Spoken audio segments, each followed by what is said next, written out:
안녕하세요. 세상이 정말 빠르게 변하는 것 같대요. AI, 기술 발전, 경제 변화. 진짜 눈 깜짝할 사이죠.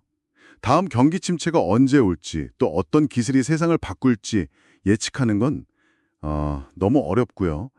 근데 정말 모든 게 다 변하고 있는 걸까요? 오늘은 모건 하우절의 불변의 법칙 인터뷰를 좀 깊게 들여다보면서요. 시대를 초월해서 변하지 않는 인간 행동의 본질, 그리고 이게 특히 당신의 금융 결정, 투자 결정에 어떤 통찰을 줄 수 있을지 이야기 나눠보겠습니다. 무엇이 정말 변하지 않는지, 그리고 이 이해가 왜 중요한지 한번 파헤쳐보죠. 네, 그렇죠. 우리는 미래에 어떤 특정 사건을 예측하는 데는 글쎄요, 좀 서툴러요. 예를 들면 다음 경기 침체가 정확히 언제 시작될까 이런 거요. 근데 하우절이 강조하는 것처럼 지난 수세기 동안 기술이나 생활 수준은 엄청나게 변했잖아요. 록펠러 시대랑 지금이랑 비교해 보면요.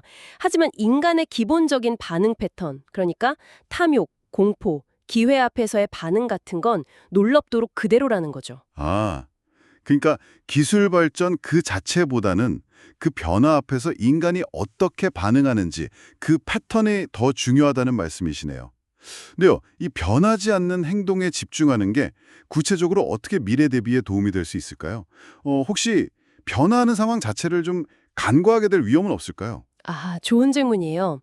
핵심은 변화를 무시하자는 게 아니고요. 예측하기 힘든 사건 자체에 매달리기보다는 오히려 예측 가능한 인간 반응을 이해하는 게 더 견고한 대비책을 준다는 겁니다. 왜냐하면 위기가 언제 올지는 정확히 몰라도 위기가 딱 닥쳤을 때 사람들이 어떻게 공포에 질리고 또 어떻게 탐욕을 부리는지는 역사적으로 계속 반복되어 왔거든요. 여기에 주목하는 게 좀 더 현실적인 접근법이라는 거죠. 인간 반응의 예측 가능성이라, 흥미롭네요. 하우절은 또 우리 삶과 시장이 얼마나 취약한지 그 신라태 매달린 세상이라는 표현을 썼잖아요. 코로나19나 9.11 같은 사건들 정말 예측 불가능했죠. 심지어 그렇게 잘 나가던 테슬라조차 몇 년 전에는 파산 직전까지 갔었다는 거. 이건 참 많은 생각을 하게 해요.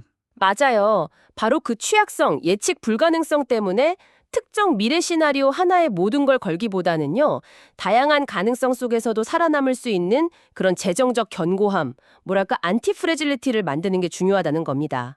안티프레질리티라는 건 단순히 충격에 버티는 걸 넘어서 예측 못한 충격 속에서 오히려 더 강해지는 시스템이나 전략을 말하는 건데요. 하우절은 여러 가능한 미래 중에서 상위 절반에 속하는 걸 목표로 하라고 조언하는데 이게 뭐냐면 최악의 시나리오 몇 개만 피할 수 있다면 나머지 대부분의 미래에서는 그럭저럭 괜찮을 가능성이 높다는 뜻이에요. 그러니까 극단적인 실패를 막는 데 집중하자는 거죠. 아, 그 취약성, 무작위성 때문에 예상치 못한 위험에 대비해야 한다? 칼 리처즈가 말한 것처럼 위험이란 당신이 모든 것을 고려한 후에 남아있는 것이라는 말이 딱 떠오르네요. 하우절이 예로 든 코로나19나 최근의 지정학적 분쟁처럼 가장 큰 뉴스는 종종 아무도 예상 못한 것들이죠. 정말. 네, 맞습니다. 그래서 어떤 분석을 하든 항상 내가 모르는 무언가가 있을 수 있다는 여지를 남겨둬야 해요. 대공황이나 9.11 같은 역사적 재난들 대부분 예측 못했잖아요. 2008년 금융위기 GFC처럼 일부 경고음이 있었다고 해도 그게 어떻게 터져나올지 그 방식까지 정확히 알았던 건 아니거든요. 결국 예측 모델에 잘 잡히지 않는 진짜 꼬리 위험, 테일 리스크에 대비해야 한다는 의미죠. 개인 투자자 입장에서는 내가 뭘 모르는지 인정하는 겸손함, 이게 참 중요합니다. 위험 관리 이야기에 이어서 하우절은 또 통계나 숫자가 아니라 스토리가 사람 마음을 움직이고 시장을 이끈다고 주장하더라고요. 일론 머스크 최고의 제품은 테슬라 자동차가 아니라 그 강력한 미래 내러티브를 가진 테슬라 주식, TSLA 티커 자체라는 분석, 이거 정말 인상 깊었어요. 그거 아주 중요한 지점이요. 기업 가치라는 게 현재 재무 상태, 즉 숫자랑 미래에 대한 기대감, 즉 스토리가 딱 결합된 거거든요. 여기서 생각해 볼 점은 시장은 뭐랄까, 아주 합리적인 계산기라기보다는 우리가 집단적으로 이렇다고 믿자 하고 선택한 이야기가 현실을 만들어가는 그런 무대 같다는 거예요. 그래서 때로는 최고의 스토리가 최고의 숫자를 이길 수도 있는 거죠. 분석적인 분들이 이런 상황에 좀 좌절감을 느끼기도 하고요. 시장은 투자자들이 뭘, 어디까지 믿을 건지 그 경계를 계속 탐색하는 것 같아요. 마지막으로 그 너무 많이, 너무 빨리, 너무 극하게 불을 쌓으려는 욕망, 이것도 경고했죠. 사실 우리 모두 단기간에 큰 수익 내고 싶은 유혹 느끼잖아요. 주식은 장기적으로 막대한 부를 안겨주지만 더 빨리 보상받으려 할 때는 가혹한 대가를 요구한다. 이 인용구가 참 와닿더라고요. 그렇죠. 시장 수익률을 단기간에 막 압축하려고 하면 필연적으로 과도한 위험을 감수하게 되고 이게 종종 평균 이하의 결과로 이어지거든요. 워렌 버킷의 성공이 딱 보여주잖아요. 투자의 진짜 우위는 매년 막 엄청난 수익률을 내는 게 아니라 괜찮은 수익률을 아주 오랫동안 유지하는 것. 바로 장수와 지속성에서 나온다는 거죠. 하우절 자신도 평균적인 수익률을 평균 이상의 기간 동안 유지하는 것에 목표로 한다고 하잖아요.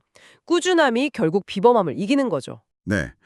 오늘 우리는 이렇게 끊임없이 변하는 세상 속에서도 변하지 않는 인간 본성, 또 예측 불가능한 위험과 취약성에 대비하는 자세의 중요성, 그리고 때로는 숫자를 압도하는 그 이야기의 힘, 마지막으로 속도보다는 인내와 지속성이 갖는 진짜 가치에 대해서 이야기 나눠봤습니다. 모건하우절의 통찰, 핵심을 잘 짚어본 것 같네요. 자, 이제 당신에게 한번 생각해볼 거리를 던져봅니다.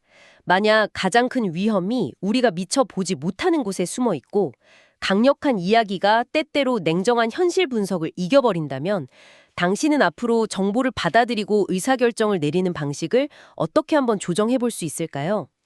미래를 정확히 예측하려는 노력 대신에요. 예측 불가능한 변화 속에서도 흔들리지 않는 그런 회복력을 키우고 또 우리 주변을 둘러싼 다양한 이야기들의 힘과 영향, 이걸 더 깊이 인식하는 데 집중해 보는 건 어떨까요?